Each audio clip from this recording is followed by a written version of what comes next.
They are narrow passages that snake beneath the surface of Central Europe, a vast network of tunnels that no one knows was built or why. They are the Erdstall tunnels.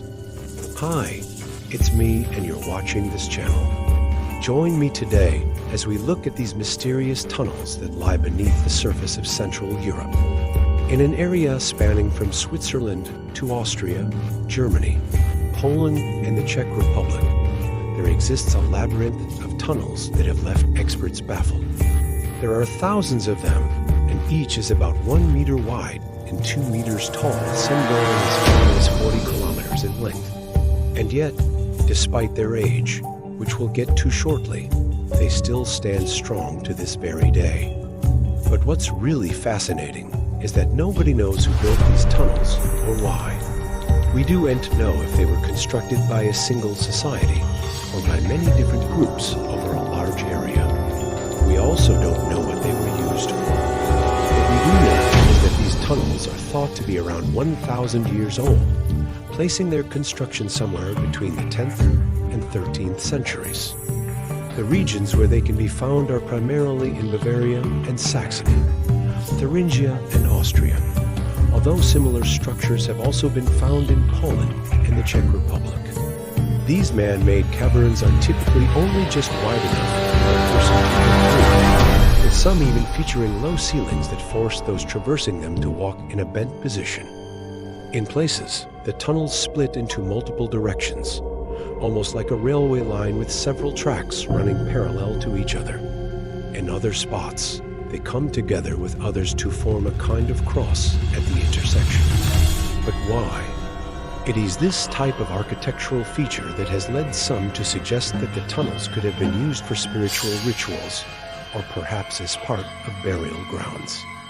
However, archaeologists who have studied the tunnels, including those at the University of Munich, have so far not uncovered any evidence to support this theory. And it's not just archaeologists who have come up with ideas to explain these tunnels.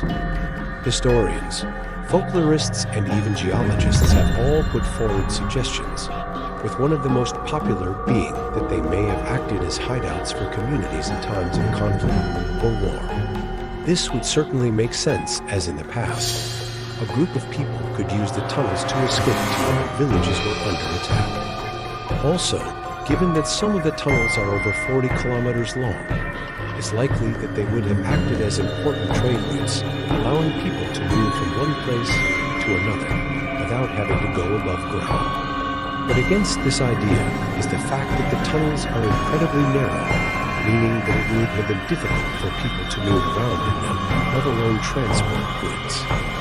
This has led some to suggest a different use, that the tunnels were used as a form of rebirth, with the narrow passages representing the rebirth of the soul. This idea is somewhat backed up by the fact that many of the tunnels start near churches or other religious buildings. Another suggestion is that the tunnels may have been used as storage areas for food or other goods. But again, the size of the tunnels makes this unlikely. Still, the truth is that after more than 1,000 years, we still don't know what these tunnels were used for.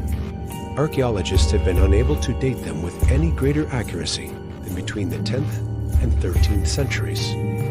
And that is partly because they haven't found anything in or around the tunnels that could help establish when they were made or who made them. In fact, the only things ever discovered in the tunnels are animal bones and animal excrement, which isn't exactly helpful when trying to piece together their history. However, we may never know exactly what the tunnels were used for, but we can appreciate their construction. How exactly they were built is also something that has left experts scratching their heads. It's clear that a lot of effort went into their creation. Many of them are perfectly straight and run for tens of kilometers, suggesting that those who made them had some sort of advanced engineering knowledge. Others aren't quite so straight, wandering through the landscape like a lost child. All of them are made from packed clay, stone, and slate, and all of them are still standing, which speaks volumes about the ingenuity of whoever made them. So what's the true story behind these mysterious tunnels? They have have a practical use, or did they serve a different purpose? I'll leave that for you to decide. But before you go, I want to hear your thoughts. What do you think the tunnels were used for? Let me know in the comments below. Thanks for watching. If you enjoyed this video, please feel free to subscribe and come back soon for another.